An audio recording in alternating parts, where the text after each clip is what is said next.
Hello friends, welcome to my YouTube channel Knowledge and success.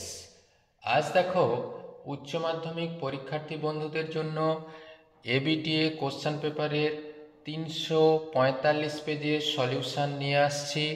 আজ এই ভিডিওতে আমরা কোশ্চেন 1 এর যার এমসিকিউ কোশ্চেনগুলো এবং কোশ্চেন 2 অর্থাৎ 2 মার্কসের কোশ্চেনগুলো আলোচনা করব। এর পরবর্তী ভিডিওতে এই কোশ্চেনেরই 3-এর দাগ এবং 4-এর দাগ আসবে, অর্থাৎ সেকেন্ড পার্ট, সেটিও দেখতে ভুলো না। আর এর আগে আমি অনেক চ্যাপ্টার ভিত্তিক সাজেশন করে দিয়েছি, সেটি দেখলে আরও বেশি উপকারে আসবে বলে আমার মনে হয়। আজকে এই কোশ্চেনগুলো সিলেক্ট করার পিছনে কারণ হলো এই কোশ্চেনগুলো ভীষণই সহজ এবং পরীক্ষায় পড়ার উপযুক্ত। তাই আজকের কন্টেন্ট একেবারে আলোচনায় যাওয়া যাক। আর চ্যানেলের কন্টেন্ট যদি ভালো লেগে থাকে অবশ্যই চ্যানেলটিকে সাবস্ক্রাইব করে পাশে থাকার অনুরোধ রাখলাম। প্রথম প্রশ্ন দেখো, একের সেক ইনভার্স এক্স সমান কোসেক ইনভার্স ওয়াই হলে cos inverse 1/x plus cos inverse 1/y এর মান হিসাব করতে হবে। অপশানগুলো দেওয়া আছে পাই, 2π/3, 5π/6, π/2। আমরা কেমনভাবে সমাধান করেছি দেখো, প্রবলেমটাকে আমরা তুলে নিয়েছি। আমরা জানি cosec inverse x plus sec inverse x সমান π/2, তাহলে কোসেক ইনভার্স ওয়াইটাকে লিখেছি π/2 minus sec inverse y. Sec এই মাইনাসটাকে বাম পাশে নিয়ে গেছি, প্লাস হয়েছে। আর সেক ইনভার্স এক্স মানে কস ইনভার্স 1/x, তাহলে cos inverse 1/x plus cos inverse 1/y এর মান হচ্ছে π/2, অর্থাৎ আমাদের option D is the right answer. পরের প্রবলেম দেখো, 1, 2, 3 সেটের উপর একটি সম্বন্ধ 1, 2, 2, 3, 3, 1 আর সম্বন্ধটি হলো সসম প্রতিসম সংক্রমণ কোনোটিই নয়। আমরা জানি এবিসি যদি সেটের উপর এ বি বিলংস টু আর হয়, বিসি বিলংস টু আর হয়, সেখান থেকে যদি আমরা দেখাতে পারি এসি বিলংস টু আর হয়, তাহলে সম্বন্ধটি সংক্রমণ হয়। এক্ষেত্রেও দেখো 1, 2 belongs to R, 2, 3 belongs to R এবং 1, 3 বিলংস টু আর, তাহলে সম্বন্ধটি হবে সংক্রমণ। 3-এর দাগের প্রবলেম দেখো, integration 0 to π/2 dx/1 plus tan x whole to the power 99 এর মান কত হবে হিসাব করে দেখতে হবে। আমরা ওই tan x whole to the power 99কে tan xটাকে আমরা sin x by cos x এ লিখে দিয়েছি। তারপর যোগ বিয়োগ করে দেখো এই cos two the power 99x হরে পেয়েছি sin two the power 99x plus cos two the power 99x, সেটাই i হিসাবে বিবেচনা করেছি। এরপরে আমরা সূত্র লাগিয়ে দিয়েছি, integration 0 to a fx dx সমান ইন্টিগ্রেশন 0 to a f of a minus x dx, অর্থাৎ π/2 মাইনাস এক্স করে করেছি। সেক্ষেত্রে দেখো কসটাকে সাইনে প্রকাশ হয়েছে, সাইনে প্রকাশ হওয়ার পরে দুটো অপেক্ষক আমরা শুধুমাত্র যোগ করে দিয়েছি। যোগ করতে গিয়ে দেখো সবে মিলে অংশটা বাদ গেছে, এটার ইন্টিগ্রেশনের মান হয় π/2, তাহলে 2i এর মান যদি π/2 হয়, i এর মান হবে π/4, অর্থাৎ option D is the right answer. এর প্রবলেম দেখো, এই ভেক্টর দুটি সমরেখা হলে ল্যামডার মান, ল্যামডার কতগুলি অপশান দেওয়া আছে। আর ভেক্টর দুটি যদি সমরেখা হয় তাহলে শর্ত হচ্ছে একটি ভেক্টর ইন্টু ধ্রুবক ইন্টু অপর ভেক্টর, সেখানে আই এবং জে এর সহগ তুলনা করে পেয়েছি। এক্ষেত্রে কে এর মান পেয়েছি -2/3, এখানে ল্যামডার জায়গায় কে এর জায়গায় মান বসিয়ে দিয়ে পেয়েছি ল্যামডার মান -2। সে দাগের প্রবলেম দেখো, এই ইন্টারসেকশন বি এর মান দেওয়া আছে, এ কমপ্লিমেন্ট ইউনিয়ন বি কমপ্লিমেন্টের মান আমরা জানি এ কমপ্লিমেন্ট ইউনিয়ন বি কমপ্লিমেন্টের মান হয় ডি মর্গান ল অনুসারে এ ইন্টারসেকশন বি তার হোল কমপ্লিমেন্ট মানে 1 minus P of A intersection B সমান এখান থেকে পেয়েছি 8/13, অর্থাৎ option D is the right answer. পরে দেখো একটা সরলরেখা সংক্রান্ত সমস্যা দিয়েছে, এই সরলরেখার মধ্যবর্তী কোণ কত হবে আমাদের দেখাতে বলা আছে। সরেখার মধ্যবর্তী কোণ নির্ণয় করার জন্য আমরা জানি cos থিটা সমান এই ডিআরগুলোর গুণফল মানে a dot B by modulus of a into modulus of B হয়। সেক্ষেত্রে আমরা পেয়েছি দেখো 0, অর্থাৎ cos π/2, অর্থাৎ অপশান হওয়া উচিত ছিল থিটার মান π/2, কোনো অপশানই এখানে দেওয়া নেই।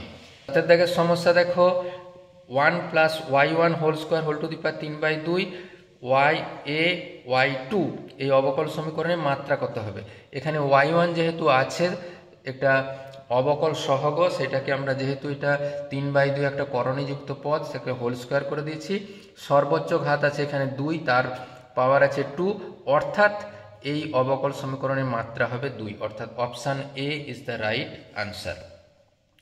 8 দাগের প্রবলেম দেখো, এই ডিটারমিনেন্ট দেওয়া আছে আই হলো 2 ক্রমের একক ম্যাট্রিক্স, স্কোয়ারের মান হিসাব করতে হবে, এই দেওয়া আছে। স্কোয়ারের মান হিসাব করে দেখো আমরা পেয়েছি শুধুমাত্র গুণ করে 5 -4 -4 5। সেক্ষেত্রে আমরা দেখো এই মানটা হিসাব করে দেখেছি একই হয়, অর্থাৎ এর option is the right answer. 9 দাগের প্রবলেম দেখো, এফএক্স সমান বলে দেওয়া আছে এফ টুর মান 4, এফ ডট টু 4 হলে এর মান হিসাব করো। কিন্তু এখানে দেখো এই এফ এক্স কমন গেছে, কমন যাওয়ার পর x minus two by x minus two কাটাকুটি গেছে, অর্থাৎ এফ এখানে 2 এর মান হচ্ছে উত্তর, অর্থাৎ এফ টু বসিয়ে দিলে হয় এফ টুর মান 4, অর্থাৎ উত্তর হওয়া উচিত ছিল 4, কিন্তু কোনো জায়গায় এরকম অপশান দেওয়া নেই। 10 দাগের প্রবলেম দেখো, এক্স প্লাস ওয়াইয়ের মান 8 হলে এক্স ওয়াইয়ের চরম মান। আমরা এখান থেকে ওয়াইয়ের মান হিসাব করেছি 8 মাইনাস এক্স, সেটা বসিয়ে দিয়েছি, আর ডিওয়াই বাই ডিএক্স হিসাব করেছি। আর চরম অবমানের জন্য ডিএ বাই ডিএক্স এর মান হয় 0, সেখান থেকে এক্স এর মান পেয়েছি 4। এক্ষেত্রে বসিয়ে দেওয়ার পরে সেটা -2 পাওয়া গেছে, -2 লেস দ্যান 0, অর্থাৎ চরম মান আছে। চরম মান এই সমীকরণে বসিয়ে দিয়ে পেয়েছি যে 8 গুণিত 4 মাইনাস 4 স্কোয়ার, এক্ষেত্রে পেয়েছি 16, অর্থাৎ option C is the right answer. 2 দাগের প্রবলেম দেখো, f R to R f x এর মান এক্স স্কোয়ার মাইনাস 2 হলে দেখাতে হবে এফ ইনভার্স 23 এর মান কত। এক্ষেত্রে আমরা এফ এক্সটাকে ওয়াই হিসাবে ধরেছি, ওয়াই প্লাস 2 এর মান হয়েছে এক্স স্কোয়ার, তাহলে এক্স মান plus minus root over y plus 2, অর্থাৎ এফ ইনভার্স এক্স এর মান হয়েছে plus minus root over x plus 2। এরপরে এক্স এর জায়গায় আমরা 23 বসিয়ে দিয়েছি, প্লাস মাইনাস 5, অর্থাৎ আমরা এফ ইনভার্স 23 এর মান পেয়েছি +5 আর -5 এর একটা সেট। পরেরটা দেখো, সমাধান করো tan inverse 2x plus tan inverse 3x। শুধুমাত্র ফর্মুলা ব্যবহার করেছি, আর এখানে tan π/4 এর মান 1 পেয়েছি।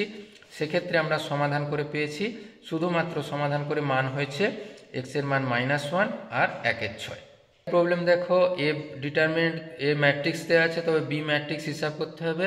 আমরা কি করেছি, বি ম্যাট্রিক্সের এই 4i ম্যাট্রিক্সটাকে ডান পাশে নিয়ে গেছি, আর এটাকে ডান পাশে নিয়ে যেতে মাইনাস হয়েছে। আর আমরা জানি i2 সমান 1001, সেখানে 4 দিয়ে গুণ করে দিয়েছি। সেক্ষেত্রে প্রত্যেকটা এই 4 মাইনাস 2 2, 0 মাইনাস 3 -3, 4 মাইনাস এই 0 মাইনাস 1 -1, আর 4 মাইনাস 0 0, এই 4। সেক্ষেত্রে আমরা পেয়েছি 2 -3 -1 4। এটাই হলো বি ম্যাট্রিক্সের মান। এরপর দেখো পরের প্রবলেম দেখাও যে এটি হচ্ছে সিঙ্গুলার ম্যাট্রিক্স, আর সিঙ্গুলার ম্যাট্রিক্স হলে তার ডিটারমিনেন্টের মান হয় 0, অর্থাৎ এখানে আমরা শুধুমাত্র ডিটারমিনেন্টকে এক্সপানশন করেছি, এক্সপানশন করে 0 পাওয়া গেছে। যেহেতু 0 পাওয়া গেছে, তাহলে আমরা সরাসরি লিখে দিতে পারি এই ম্যাট্রিক্সটি সিঙ্গুলার ম্যাট্রিক্স। পরে দেখো একটা লিমিটের মান বের করতে আছে। লিমিটের মানটা একটা ভীষণ কৌশলে বের করেছি, √2 দিয়ে গুণ করেছি, আর 1/√2 দিয়ে এখানে গুণ করে দিয়েছি। তাতে কি লাভ হয়েছে, এই √2 মানটাকে আমরা cos π/4 লিখেছি, এই √2 মানটাকে sin π/2, অর্থাৎ sin a cos b minus cos a sin b sin of a minus b এর ফর্মুলা। সেক্ষেত্রে দেখো x মাইনাস π/4 কে যদি z ধরে নেই, x টেন্স টু π/4 মানে z টেন্স টু 0, এই √2টা রুটের বাইরে বেরিয়ে এসছে, তাহলে z tends to 0, sin z by z, sin z by z এর মান 1, তাহলে √2 মান। পরে দেখো এই ধরনের অপেক্ষক দেওয়া আছে, 0-4 বিন্দুতে রোলের থিওরেম সত্যতা যাচাই করতে হবে। আমরা যেহেতু এটা এক্সপানশন করে নিয়েছি, এটা বহুপদী সংখ্যামালা, আর বহুপদী সংখ্যামালা জানি এভরিওয়ার কন্টিনিউয়াস আর এভরিওয়ার ডিফারেন্সিবল, তাই সেক্ষেত্রে কন্টিনিউয়াস আর ডিফারেন্সিবিলিটির কোনো সমস্যা নেই। f0 এর মান বের করেছি 0 হয়েছে, f4 এর মান বের করেছি 0 হয়েছে, অর্থাৎ f এর সমান fp সূত্রটাও কার্যকর হয়েছে, শর্তও কার্যকর। f ডট x এর মান বের করেছি, f ডট xটাকে 0 করে দেওয়ার ফলে দেখো আমরা মান পেয়েছি c এর মান 4 আর c এর মান 4/3। 4/3 অবশ্যই 0 আর 4/4 এর মধ্যে অবস্থিত, অর্থাৎ রোলের থিওরেম স্যাটিসফাই হয়। পরে দেখো tan ইনভার্স x এর সাপেক্ষে log x এর অবকলন। আমরা প্রথমে এই tan xটাকে u ধরে নিয়েছি, আর log xটাকে v ধরে নিয়েছি, তাহলে du বাই dx আর dv বাই dx হিসাব করেছি।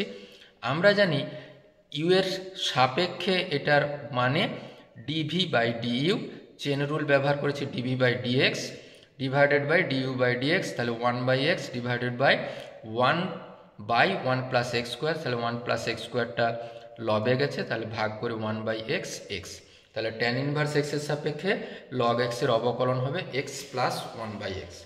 পরে দেখো একটা মান নির্ণয়ের সূত্র দেওয়া আছে সমাকলনের সাহায্যে। আমরা এই 2x স্কোয়ারটাকে ভেঙে নিয়েছি x square plus x square, তারপর বিচ্ছেদ নিয়ম ব্যবহার করেছি, 1 প্লাস এক্স স্কোয়ার কেটে গেছে, তাহলে 1 ডিএক্স বাই এক্স স্কোয়ার, আর এ পাশে দেখো এক্স স্কোয়ার কেটে যে হচ্ছে dx by 1 plus x square. আমরা জানি ডিএক্স বাই 1 এক্স স্কোয়ারের ইন্টিগ্রেশন হয় -1 বাই এক্স, আর এটা তো tan inverse x plus C, অবশ্যই সি লিখতে কখনো ভুলো না, যেখানে সি একটি সমাকলন ধ্রুবক। পরে দেখো সমাকলন করো, এরকম দিয়ে আছে x dy minus y dx সমান এক্স ওয়াই ডিএক্স। আমরা কি করেছি, এক্স স্কোয়ার দিয়ে দুই পাশকে ভাগ করে দিয়েছি, এটা সবে মিলে দেখো পাওয়া গেছে d of y by x. এটা তো ডিএক্স পড়ে রইল, কেন ওয়াই বাই এক্সটাকে আমরা নিচে নামিয়ে দিয়েছি। সেক্ষেত্রে দেখো এটা হচ্ছে ডিএক্স বাই এক্সের মতো, এর ইন্টিগ্রেশন হয় লগ এক্স, আর এর ইন্টিগ্রেশন এক্স প্লাস সি। তাহলে নির্ণয় সমাধান লগ অফ অবশ্যই মড এক্স লিখবে, লগ অফ মড এক্স সমান এক্স প্লাস সি। পরে দেখো একটি বৃত্তের ক্ষেত্রফল সময়ের সঙ্গে সমহারে বৃদ্ধি পেলে তাহলে পরিসীমা বৃদ্ধির হার ব্যাসার্ধের ব্যস্তানুপাতি। এটা ভীষণই গুরুত্বপূর্ণ প্রবলেম। ধরে নিচ্ছি ব্যাসার্ধ আর, তাহলে এ ক্ষেত্রফল পাই আর স্কোয়ার, তাহলে ডিএ বাই ডিটির মান হয়েছে পাই 2r ডিআর বাই ডিটি। এবার ডিএ বাই ডিটি হচ্ছে সি, তার কারণ এটা হচ্ছে সমহারে বৃদ্ধি পাচ্ছে, তাহলে ডিআর বাই ডিটি মানে সি বাই 2 পাই আর। আমরা এস জানি কি, পরিসীমা হচ্ছে 2 পাই আর, তাহলে ডিএস বাই ডিটি হলো 2 pi into dr by DT.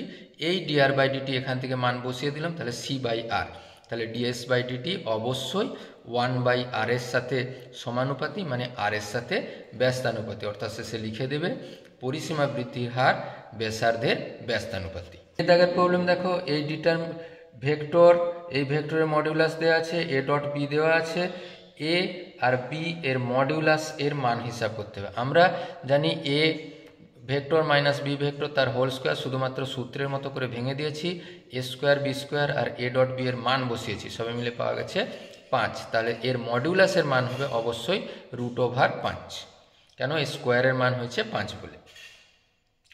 পরে দেখো যে সরেখা কার্তেশীয় সমীকরণ x সমান y সমান z তার ভেক্টর সমীকরণ।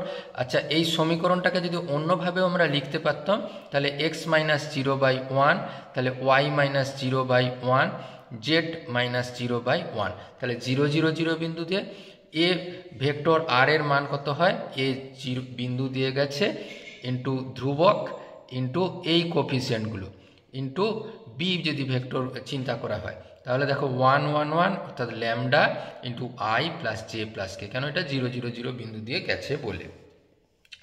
এর প্রবলেম দেখো এই ধরনের দেওয়া আছে, বলা আছে বিভাজনটির গড়মান ও ভেদমান কত। গড়মান আমরা জানি পিআই এক্সআই হয়, এক্সআই এই 0 1 এর 2 আর 1 1 এর 2 গুণ করে হয়েছে 1 এর 2। আর ভেদমান কত হয়, ভেদমানে আমরা এই ফর্মুলা ব্যবহার করব, I square PI minus I PX এর হোল স্কোয়ার, মানে এটার হোল স্কোয়ার এই যে 0 স্কোয়ার ইন্টু 1 এর 2, 1 স্কোয়ার ইন্টু 1 এর 2, এটা হলো এক্সপেকটেশন অফ এক্স স্কোয়ারের ফর্মুলা। আর এইটা হচ্ছে আমরা জানি এক্সপেকটেশন অফ এক্স তার হোল স্কোয়ার। সবে মিলে দেখো এখান থেকে পেয়েছি 1 এর 2, এখান থেকে 1 এর 2 এর হোল স্কোয়ার করে 1 এর 4, সবে মিলে পেয়েছি মান 1 এর 4, অর্থাৎ এর ভেদ মানের মান কত হবে 1 এর 4। পরে দেখো একটি প্রবলেম আছে, একটি বাক্সে 4টি কালো 5টি সাদা বল আছে, তা থেকে একত্রে 3টি বল তোলা হলো, 3টি বলই সাদা হওয়ার সম্ভাবনা। 4টা কালো এবং 5টা সাদা বল মিলিয়ে মোট আছে 9টা বল। 9টা বল থেকে 3টা বল তোলা হবে 9C3 প্রকারে, আর 5টা যেহেতু সাদা বল আছে সেখান থেকে 3টা বল তোলা যাবে 5C3 প্রকারে, অর্থাৎ এটা হচ্ছে আমাদের মোট ইভেন্ট পয়েন্ট, আর এটি হচ্ছে আমার ফেভারেবল ইভেন্ট পয়েন্ট। তাহলে আমরা 5C3 বের করেছি 10 আর 9C3 84, কাটাকুটি করে 5/42, অর্থাৎ 5টি এই বাক্স থেকে 3টি বল যে তোলা হলো, 3টি বলই সাদা হওয়ার সম্ভাবনা 5/42। আজকের ভিডিও কেমন লাগলো অবশ্যই কমেন্ট বক্সে লিখতে ভুলো না। আর কি ধরনের সাজেশন বা পরামর্শ চাইছো অবশ্যই কমেন্ট বক্সে লিখবে। পরবর্তী ভিডিও দেখতে ভুলো না। Thank you for watching this video.